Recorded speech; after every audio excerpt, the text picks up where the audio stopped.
ओम नमो भगवते सहस्रपरिधि प्रहरणाय महामायाय सकल अपरिमित दिव्यां तेजोत्पादनाय कल्पान्तदावधनाय महाविष्णवे ओम क्षुं क्षुं हन हन फट् स्वाहा स्वाहा ओम भगवते महाविष्णवे वासुदेवाय द्विचक्राय योगालचक्राय सोमचक्राय सूर्यचक्राय रुद्रचक्राय कुबेरचक्राय ज्वालामालिने सर्वं मम शत्रं भीषय भीषय बिम्बय बिम्बय स्तंभय स्तंभय मोहय मोहय मारय मारय नाशय नाशय नष्टय नष्टय विद्वेषय विद्वेषय रक्ष रक्ष मां महाविष्णवे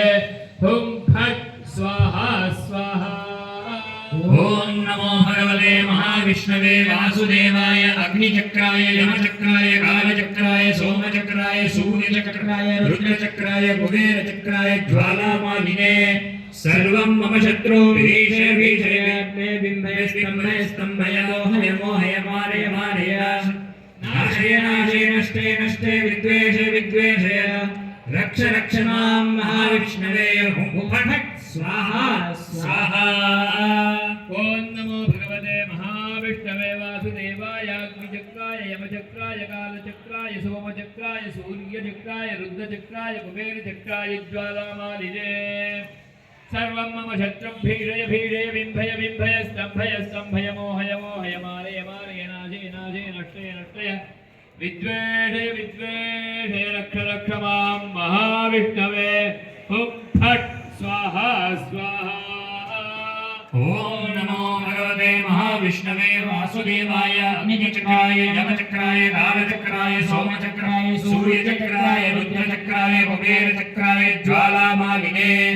सर्वं मम शत्रुं भीषय भीषय बिम्बय बिम्बय स्तंभय स्तंभय मोहय मोहय मारय मारय नाशय नाशय नष्टय नष्टय विद्वेषय विद्वेषय रक्ष रक्ष मां महाविष्णवे हुं फट् स्वाहा स्वाहा सर्वं मम शत्रुं भीषय भीषय बिम्बय बिम्बय स्तंभय स्तंभय मोहय मोहय मारय मारय नाशय नाशय नष्टय नष्टय विद्वेषय विद्वेषय रक्ष रक्ष मां महाविष्णवे हुं फट् स्वाहा स्वाहा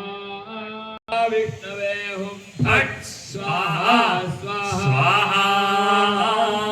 ओम नमो भगवते महावासुदेव ओम नमो भगवते महाविष्णवे वासुदेवाय अग्निचक्राय भीषय बिम्बय बिम्बय स्तंभय स्तंभय मोहय मोहय मारय मारय नाशय नाशय नष्टय नष्टय विद्वेषय विद्वेषय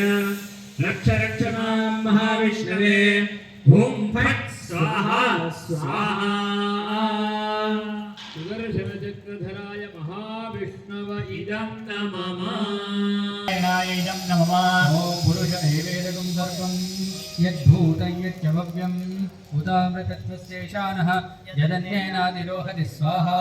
पुरुषाय नारायणाय इदं नमः एतावानस्य महिमा अतोऽज्याय गुष्यपूरुषः पादोऽस्य विश्वाभूतानि त्रिपादस्य अमृतं दिवि स्वाहा पुरुषाय नारायणाय इदं नमः विपादूर्ध्वमुदयत्पुरुषः पादोऽस्येहाभवात् पुनः ततो विश्वं विक्रामद साशनानशने अभिस्वाहा पुरुषाय नारायणाय इदं नमः तस्माद् विराजजायत विराजो अधिपूरुषः